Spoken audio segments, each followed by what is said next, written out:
Hello, and welcome to the series on Old Albanian. My name is Brian Joseph, and I am a professor of linguistics at The Ohio State University in Columbus, Ohio, in the USA.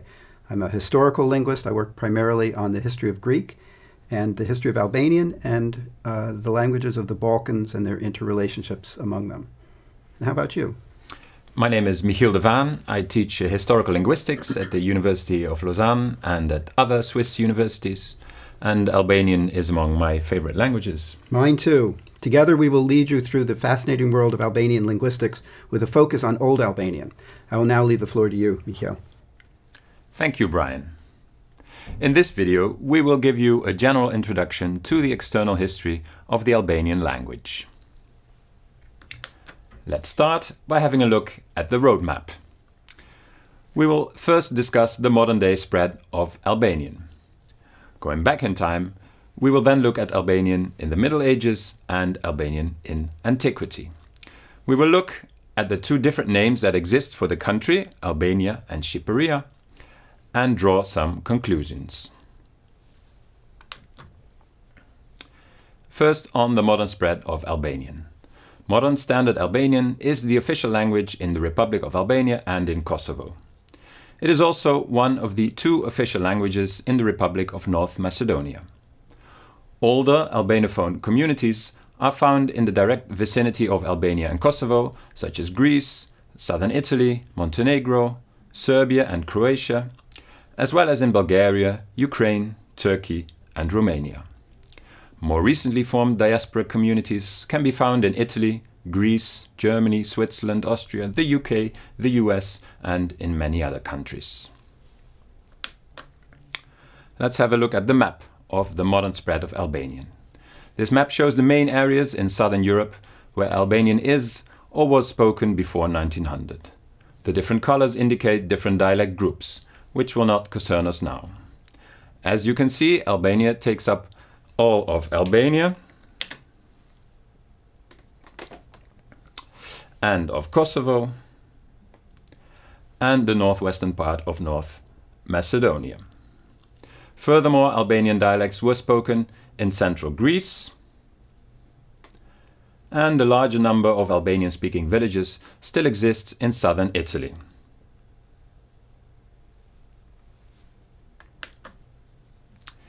Here is a table with the periodization of Albania, as it is used in historical linguistics. We start with the Proto-Indo-European parent language around the 4th millennium BC, from which several millennia later a daughter language had survived, which we call Pre-Proto-Albanian, over here. This is defined by being a language stage that predated the influence of Latin on Albanian.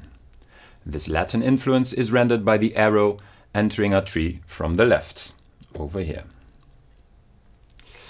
At the end of antiquity, we can postulate the existence of Proto-Albanian, which is defined as the common language stage from which all later Albanian dialects descend. Proto-Albanian. Those dialects come in two varieties, Geg and Tosk. The modern standard language is mainly based on Tosk dialects, as this line shows, but with some influence from Geg dialects too, as shown by this line. We move on to Albanian in the Middle Ages. Our first coherent texts in Albanian stem from the 16th century. Therefore, we can only give estimates for the dates that apply to Albanian in the Middle Ages. The split of Proto-Albanian into Geg and Tosk is due to one or more innovations on the Tosk side.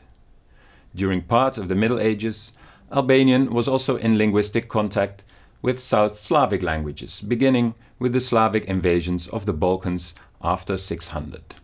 Among other things, Slavic words are very present in place names in the area. From the end of the 14th century, the Ottoman Turks start their conquest of the Balkans, including, famously, of Albania. And from that moment on until the early 20th century, the Albanian vocabulary is heavily influenced by Turkish. In the wake of the Turkish conquest, and maybe in combination with other factors, southern Albanians migrated to Greece from the 14th century and to Italy from the 15th century, and established diaspora communities which partly still survive today. We now move on to Albanian in antiquity. The Roman conquest of the Balkans officially begins in 167 BC. The Latin language that was spoken on the Balkans in the first centuries AD can be called Balkan Latin or Balkan Romance. It has endowed Albanian with hundreds of Latin loanwords. Balkan Latin ultimately became the source of the Romanian language, which is now the official language of Romania and Moldavia, and is found in other so-called A-Romanian languages in various regions of the Balkans.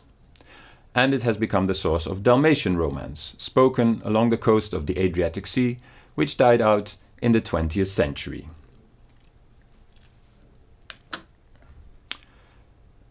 Have a look at the map and the picture on this slide.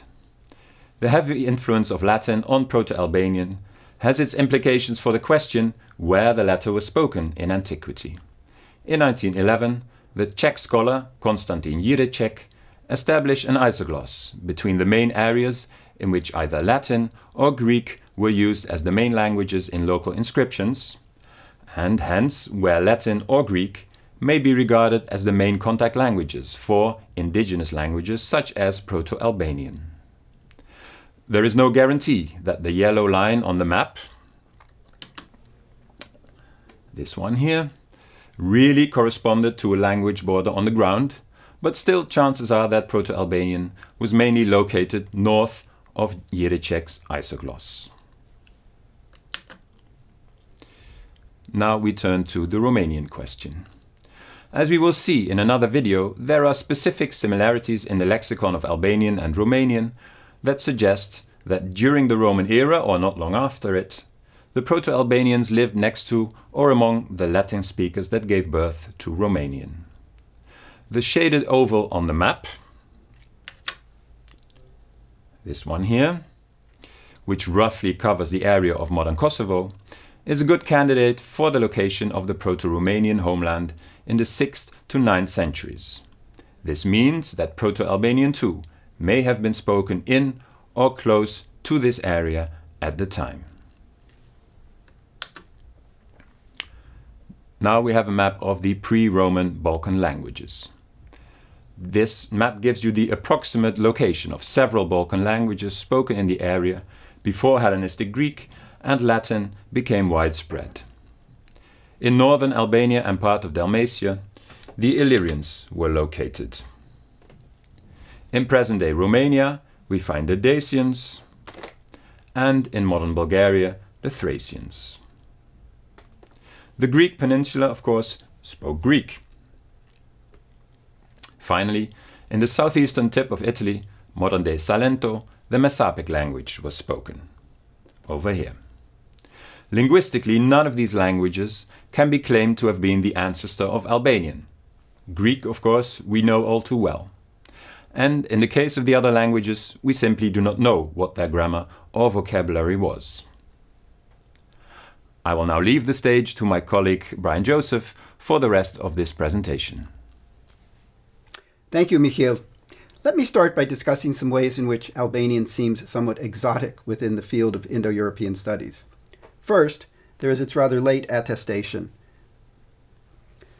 As noted in Michiel's introductory remarks, the language is attested first only in the 15th century, placing it very late within the range of dates of attestation for the Indo-European languages more generally. Second, Albanian society, especially in the north, is sometimes described as being a tribal, or perhaps better, tribal-like society, with great importance placed on one's fis, or clan.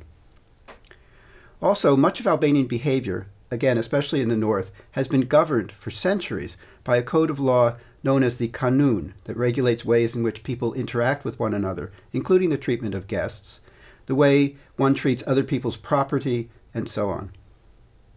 Moreover, during a good part of the 20th century, Albania was an almost totally closed country. This was under the communist regime from 1946 to 1992, when the country was led by Enver Hoxha. This was also a period of great expansion of scholarship within Indo-European studies in general, but that expansion took place without much access to Albanian as a living language. One remnant of Hoxha's era is a large number of cement defensive bunkers that he had built around the country based on his belief that Albania could come under attack at any moment, so he wanted to be prepared. The result is these bunkers scattered all around fields, on hillsides, and at similar points. They look something like this, and their presence in the countryside gives an exotic feel to the country when one sees it now that it is open to outsiders. Another aspect of Albanian that is somewhat exotic is the alphabet. The modern alphabet, the orthography that's used, looks very familiar because a variety of the Latin alphabet is used, but with some unusual combinations of letters. There are 36 letters, and you can see some that are a bit unusual from the perspective of the languages that are more familiar to us from Western Europe especially. This is the alphabetical order for the letters of the alphabet. I'd like to turn now to the ethnonyms that are used for Albania itself. The name Albania goes back to the Middle Ages and is derived from the tribe of the Albanoi, who were mentioned by Ptolemy in the 2nd century BC. Not only the Albanoi, but also their town of Albanopoulos, of which the exact location remains unknown. At some point, Alban became Arban in most sources. We'll discuss the reason for that in just a moment. And that gave rise to the Greek term Arbanoi or Arbanitai for the inhabitants, and to the adjective Arbanensis for the name of Albanian immigrants to Italy, which we find in the term today Arboresh, and to the country name Arbani. With the metathesis, which we'll discuss in a moment, of Al to La, the name was retained in Labaria, the region in southern Albania. The change of Alb to Arb shows the effects of a Greek sound change, and the Lab forms show the effects of a Slavic metathesis with liquids, which tells us that these forms must have been taken into Greek and Slavic, changed by those sound changes, and then re-borrowed back into Albanian. We turn now to the second ethnonym, the stem shtip. Around 1700, the stem Arban was abandoned by speakers in Albania and Kosovo and exchanged, as it were, for the word shtip for the language, and shtipni and shtipri for the country. We also find shtiptar for an Albanian.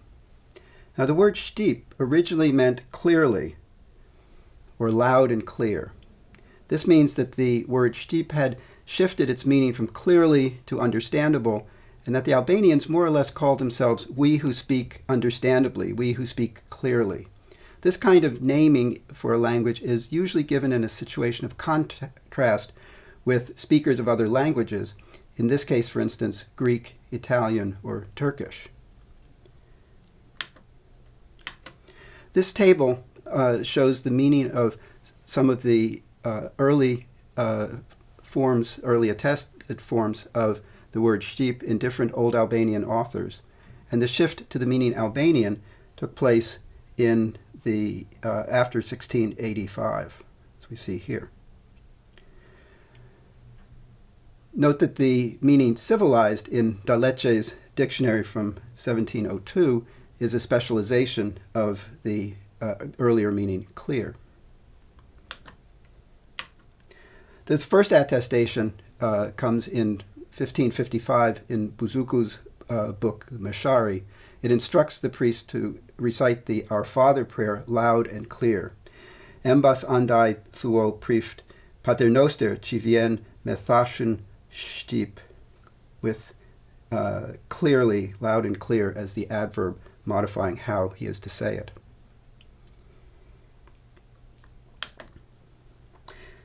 Now, the etymology of shtip, this is based on work by Eric Hamp, is first of all rooted in an ideology of clarity and of speaking and us versus them, as it were.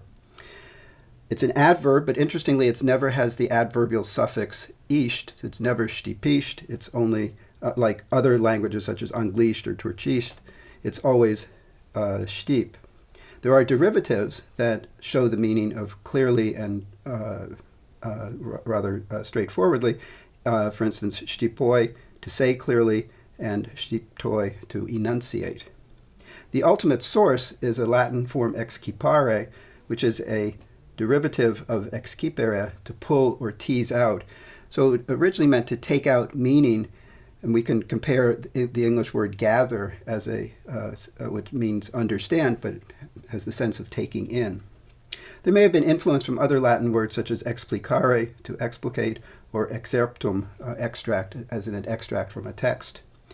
So in origin, as we've noted, the term meant to speak clearly, to speak understandably, and from there to speak our language and as opposed to your language, a different language.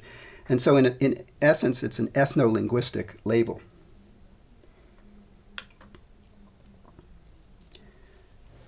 By way of concluding, we can say that we know the linguistic ingredients of the Albanian language, but we do not know who spoke it, and we hardly know where it was spoken before the first written documents. The people living in what is now Albania probably changed their name and their language several times in the last millennia, as has happened in most other regions of Europe. We conclude with a welcome, another kind of welcome. This is a sign that greets you at the Albanian border between Albania and Greece. And we welcome you to Albania and to Albanian. This concludes our first introductory video on Albanian. As the Albanians would say, Falemderit për vëmendjen tuaj. We thank you for your attention, and we look forward to seeing you in the next installment.